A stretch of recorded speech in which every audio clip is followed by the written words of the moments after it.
안녕하십니까 여러분.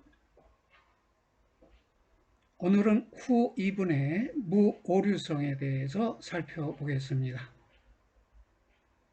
후 2분이라는 것은 심사분 중에서 뒤쪽에 두 가지를 말하는데요.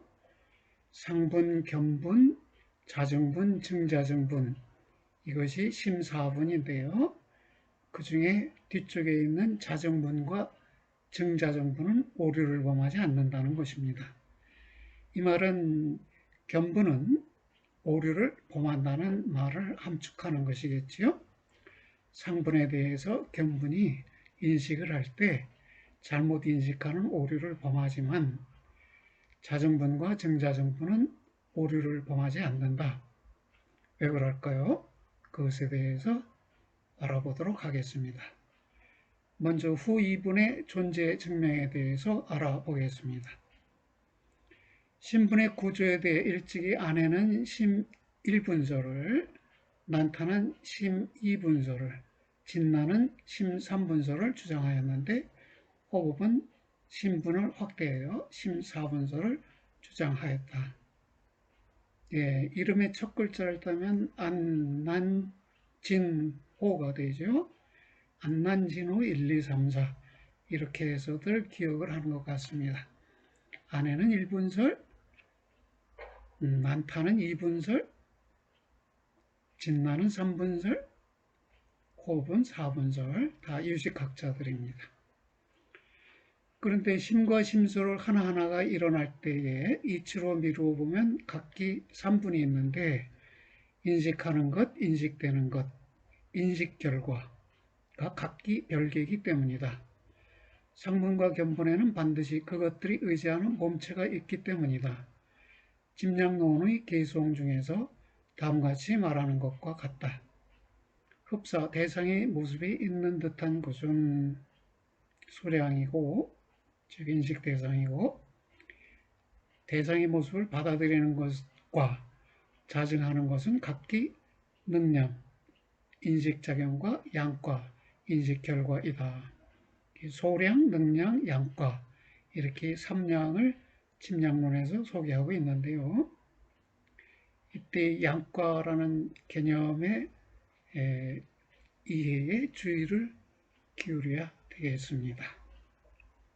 그러니까 소량이 소연이고요. 능량이 능연이고 양과는 인식 결과, 반연의 결과, 연한 것의 결과 이렇게 말할 수 있겠네요.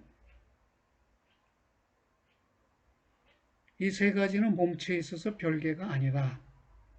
그렇죠? 자정분을 몸체로 하면서 견본과 상본이 이원화되는 것이니까요. 또한 만약 심과 심소들을 세분하면 응당 4분이 있어야 한다. 3분은 앞서와 같고 다시 제4의 증자정분이 있다. 만약 이것이 없다면 무엇이 3분을 증명하겠는가? 신분이라면 이미 동일하게 모두 증명되어야 하기 때문이다. 또한 증자정분이 없다면 자정분은 양과를 소유하지 못하게 될 것이다. 모든 능량은 반드시 양과를 소유해야 하기 때문이다. 견본이 제3분의 양과일 수는 없다. 견본은 때로는 잘못된 인식에 포섭되기 때문이다. 이리하여 견본은 제3분을 증명하지 못하는데 자체를 증명하는 것은 반드시 혈량이기 때문이다. 여기까지 인용 부호가 있고요. 또한부터는 호법의 견해인 것이고요. 그러면 3분서를 주장한 것은 이 세 사람 중에서 진나가 되겠네요. 진나가 짐량론을 저술했고 이곳에서 3분서를 주장했는데 호법이 증자정분을 촉구해서 4분서를 주장한다는 것입니다. 그러면 왜 증자정분이 필요한지에 대해서 논의해야겠지요. 여기서는 견본의 인식 결과가 있어야 하고 양과가 있어야 하고 또 상본과 견본의 의지처가 있어야만 한다는 두 가지 이유에 의해 자정분이 존재한다는 증명이 이루어지고 있다. 예, 이거는 진나의 의견이기도 한 것이죠. 아울러 자정분도 그것이 신분이기에 증명되어야 하고 또 그것이 인식작용, 능량이기에 인식결과 양과를 소유해야 한다는 두 가지 이유에 의해 증자정분이 존재한다는 증명도 이루어지고 있다. 또한 견본이 자정분의 양과가 되지 못하는 이유,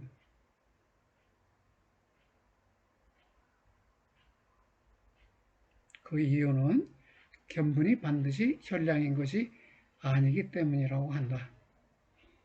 호법의 견해이죠. 이는 견본이 자정분과 동일한 몸체를 갖는 것이기는 하지만 상분을 지향하는 외부이기 때문에 외부에 속한 것이기 때문에 자정분의 증명을 위해서는 몸체를 지향하는 내부에 속한 것이면서 항상 현량인 신분이 별도로 있어야 한다는 의미를 갖는다.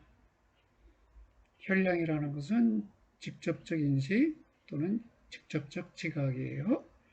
간접적 인식은 추리, 유비를 통해서도 가능하죠.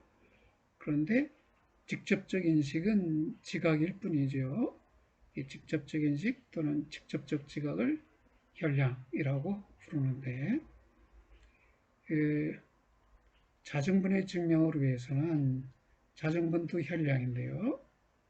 즉 견본에 대해서 직접 지각하는 신분인데 역시 이 자정분의 증명을 담당하는 신분은 현량이어야 한다.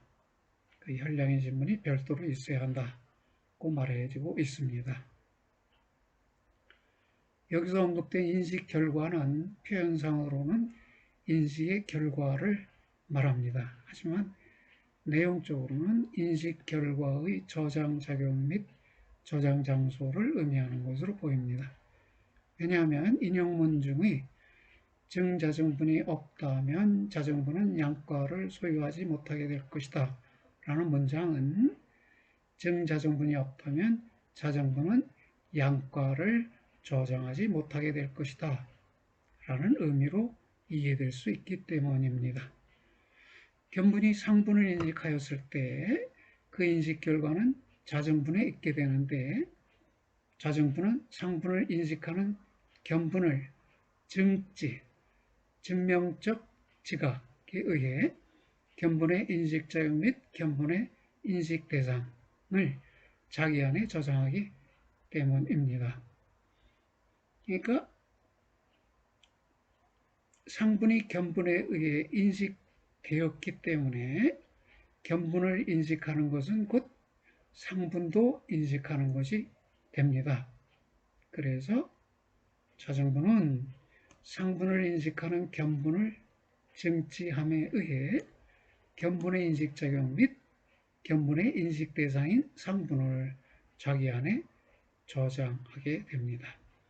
결국 양과의 구체적 의미는 저장작용 및 저장 장소라고 보아야 할 것입니다. 앞에서 인식에서의 사체에 관한 소승과 대승의 입장 차이를 논할 때에는 자정분이 있어야만 하는 이유로 자정분이 기억의 전제 조건이라는 점이 제시되었습니다. 그러니까 아침에 무슨 일을 했는지 지금 오후에 내가 기억할 수 있는 것은 아침에 내가 어떤 일을 하는 것이 자동적으로 저장되어 있기 때문이죠. 나의 의식에 내가 의도하지 않아도 자동적으로 저장이 되었기 때문에 그 저장된 내용을 기억할 수 있는 것이죠. 이 견본작용에 대한 자정분의 증명이, 자정분의 증지가, 자정분의 인식이 있지 않았다면 견분작용에 대한 나중에 사후적인 기억이 불가능하다는 것입니다.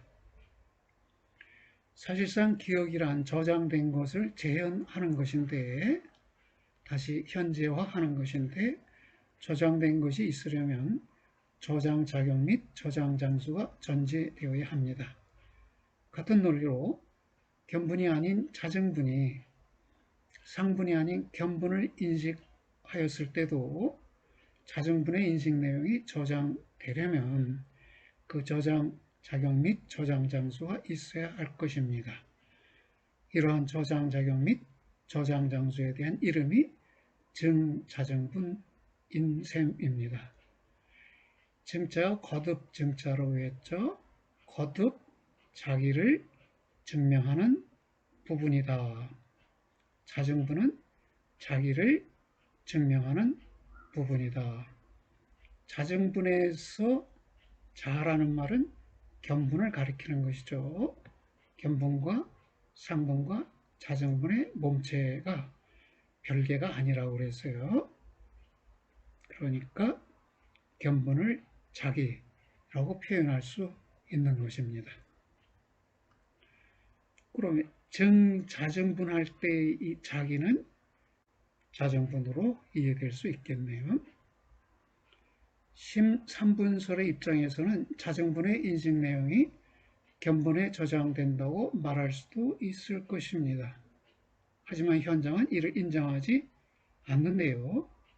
견분은 오류량이나 유비량일 수도 있지만, 즉 오류적 인식이나 유비적 인식일 수 있지만 자정분은 항상 혈량, 직접적 인식인 까닭에 견분이 혈량의 내용을 증지하여 자기 안에 저장할 수는 없다고 보기 때문입니다. 결국 혈량의 결과는 다만 혈량인 신분에만 저장될 수 있고, 이로써 자정분과는 다른 또 하나의 혈량인 증자정분이 요청된다는 것입니다. 유식학계에서는 증자정분이 꼭 필요한 것이 아니다. 자정분으로 충분히 인식과정이 설명된다는 견해가 주류입니다. 근데 제가 보기에는 이 참선 과정을 설명하려면 증자정분이 있어야 한다는 생각입니다. 제가 보기에는 그렇습니다. 이 증자정분이 자정분을 보는 것, 그것이 내가 내 마음을 보는 것, 마음을 보는 것, 마음이 직접 마음을 지각하는 것, 혈량으로 지각하는 것, 그렇게 되려면 증자정분이 있어야 하고, 증자정분이 자정분을 혈량의 방식으로 직접 지각하는 것이 참선이다 라는 게 저의 견해입니다. 오늘 논의는 여기까지 하고요. 다음 시간에 혈량으로서의 후 2분을 살펴보기로 하겠습니다. 수고들 하셨습니다. 안녕히 계십시오.